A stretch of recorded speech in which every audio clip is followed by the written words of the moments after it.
بسم اللہ الرحمن الرحیم۔ السلام علیکم ورحمۃ اللہ وبرکاتہ۔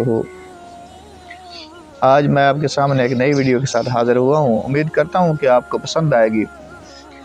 ایک مرتبہ حضرت علی پاک رضی اللہ تعالیٰ عنہ آپ دوڑتے دوڑتے حضرت فاطمہ الزہرا رضی اللہ تعالیٰ عنہ کے پاس گئے تو حضرت فاطمہ رضی اللہ تعالیٰ عنہ آپ نے پوچھا، علی کیا بات ہے؟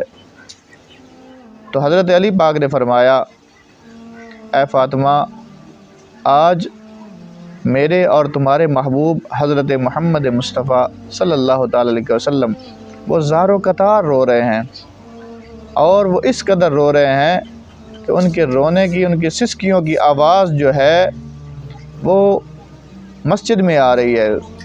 رو تو وہ حجرے میں رہے ہیں، لیکن ان کے زار و قطار جو ہے رونے کی آواز وہ مسجد میں آ رہی ہے۔ تو ہم میں اتنی ہمت نہیں تھی کہ ہم حضور علیہ الصلوۃ والسلام سے جا کر پوچھتے، تم جاؤ، تم ان کے لخت جگر ہو، ان سے پوچھو۔ تو حضرت فاطمہ الزہرا رضی اللہ تعالیٰ عنہ آپ نے جلدی سے اپنی چادر تطہیر لی، اوڑھی، اور جلدی جلدی حضور علیہ الصلوۃ والسلام کی بارگاہ میں پیش ہو گئیں۔ تو آقا کریم صلی اللہ علیہ وسلم نے جب حضرت فاطمہ کو دیکھا تو حضور علیہ الصلوۃ والسلام نے فرمایا، فاطمہ آ گئی ہو؟ یا رسول اللہ میں حاضر ہو گئی۔ حضور نے فرمایا، فاطمہ میری امت کی بیٹیوں کے لیے دعا کر۔ تو حضرت فاطمہ نے پوچھا، یا رسول اللہ صلی اللہ تعالیٰ علیہ وسلم کیا ہوا ان بچیوں کو؟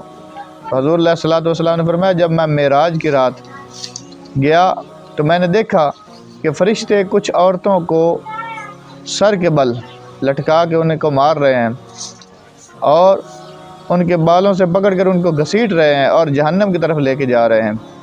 تو میں نے جبرائیل سے پوچھا، اے جبرائیل، یہ عورتیں کون ہیں؟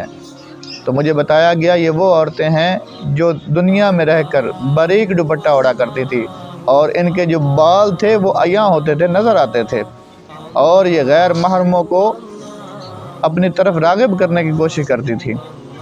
یہ وہ عورتیں ہیں جو اپنی زندگی میں یہ باریک دوپٹہ اوڑھا کرتے تھے۔ تو حضور علیہ الصلوۃ والسلام نے فرمایا، فاطمہ میری امت کی بیٹیوں، ماؤں، بہنوں کے لیے دعا کر۔ دیکھا آپ نے کہ کتنا سخت عذاب ہے، کتنا سخت گناہ ہے یہ جو آج کل رواج ہے کہ باریک دوپٹہ اوڑھ لیتے ہیں، کہتے ہیں بس چلتے ہیں۔ تو اس طرح نہیں، اگر کسی ماں بہن نے دوپٹہ اوڑھا اور وہ بھی باریک، اور اس کے بال جو ہیں وہ عیاں ہو گئے، نظر آئے، تو حضرات محترم اس کا وضو کرنا بھی حرام ہے، اس کی نہ نماز قبول ہے نہ عبادت قبول ہے۔ آپ جانتے ہیں کہ زانیہ عورت کی نشانی کیا ہے؟ وہ یہ ہے کہ وہ جب وہ چلتی ہے تو وہ ایسا لباس پہنتی ہے کہ اس کے سارا جسم کے اعضاء عیاں ہوں، وہ زانیہ عورت کی نشانی ہے۔ امید کرتا ہوں آپ کو یہ ویڈیو پسند آئی ہوگی۔ اللہ رب العالمین عمل کرنے کی توفیق عطا فرمائے۔